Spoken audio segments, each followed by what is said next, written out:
سیویەکەمین پێداچوونەوەی خێرای تاوەری تەندروستی سمارت دەربارەی گەڕانەوەی میز لە میزەڵدانەوە بۆ جۆگەی حەلب و گورچیلە لە مناڵاندا. لەم بۆ نەزانستێدا کە سێ پانێڵ لەخۆ دەگرێت بە ئامادەبوونی کەسانی پسپۆڕ و شارەزا بە شێوەیەکی چڕ و ورتی شک دەخێنە سەر چەند بابەتێکی گرنگ. پانێڵی یەکەم بریتی دەبێت لە دەواازەیەک بەڕووی بابەتەکە و چەند لایەنێکی گرنگ. پانێڵی دووەم بریتی دەبێت لە دەستنیشانکردن و چارەسەرکردنی حاڵەتەکە. پانێڵی کۆتایی بریتی دەبێت لە ئاڵۆزیەکانی حاڵەتەکە. هەروەها نوێترین توێژینەوەکان کە لە گۆڤارە زانستێ جیهانی باوەڕپێکراوەکانە بڵاو کراوەتەوە گفتوگوی لەسەر دەکرێت. لەم بۆ نەزانستێدا بە بەشداری هەرێک لەم بەڕێزانە پرۆفیسۆر دکتۆر ئیسماعیل حەمە ئەمین پسپۆڕی کۆئەندامی میزەڕۆ و نەشتەرگەری چاندنی گورچیلە لە زانکۆی سلێمانی، پرۆفیسۆر دکتۆر سەروەر نووری مەحموود ڕاوێژکاری نەشتەرگەری گورچیلە و کۆئەندامی میز و نەزۆکی لە زانکۆی سلێمانی، دکتۆر محەممەد کاظم ڕاوێژکاری نەشتەرگەری گورچیلە و میز و میزەڕۆ و نەزۆکی پیاوان لە تاوەری تەندروستی سمارت، دکتۆر فەرمان محەممەد فەرەج پسپۆڕی نەشتەرگەری گورچیلە و میزەڕۆ و نەزۆکی پیاوان لە تاوەری تەندروستی سمارت، دکتۆر ئەحمەد حسێن ئەحمەد پسپۆڕی تیشک و سۆنار لە تاوەری تەندروستی سمارت، دکتۆر سامان ساڵح فەخرەدین پسپۆڕی بەشی خوارەوەی کۆندامی میزەڕۆ و پرۆستات لە تاوەری تەندروستی سمارت، دکتۆر دڵشاد حەمە خورشید پسپۆڕی نەشتەرگەری میزەڕۆ و چاندنی گورچیلە لە تەلاری خێزانی تەندروست، دکتۆر شاخەوان حەمە ئەمین پسپۆڕی کۆئەندامی میزەڕۆ و نەشتەرگەری چاندنی گورچیلە لە زانکۆی سلێمانی،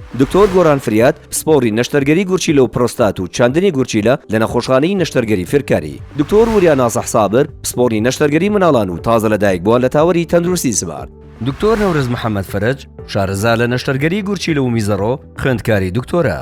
دکتۆر دیدار کامەران پسپۆڕی نەشتەرگەری گورچیلە و میزەڕۆ لە نەخۆشخانەی نەشتەرگەری فرکاری، دکتۆر ڕەوا حەمە غەریب پسپۆڕی نەشتەرگەری گورچیلە و بەشی سەرەوەی جۆگەی میز لە تاوەری تەندروستی سمارت بەشداریکردن بێ بەرامبەر و لە بەرواری 3/7/2025 ڕۆژی پێنجشەممە دەست پێ دەکات. کاتژمێر 8 سەر لە بەیانی لە هۆڵی کۆنفرانسی تاوەری تەندروستی سمارت 9/15 ناو تۆمارکردن لە ڕێگەی ئەم لینکەوە دەبێت.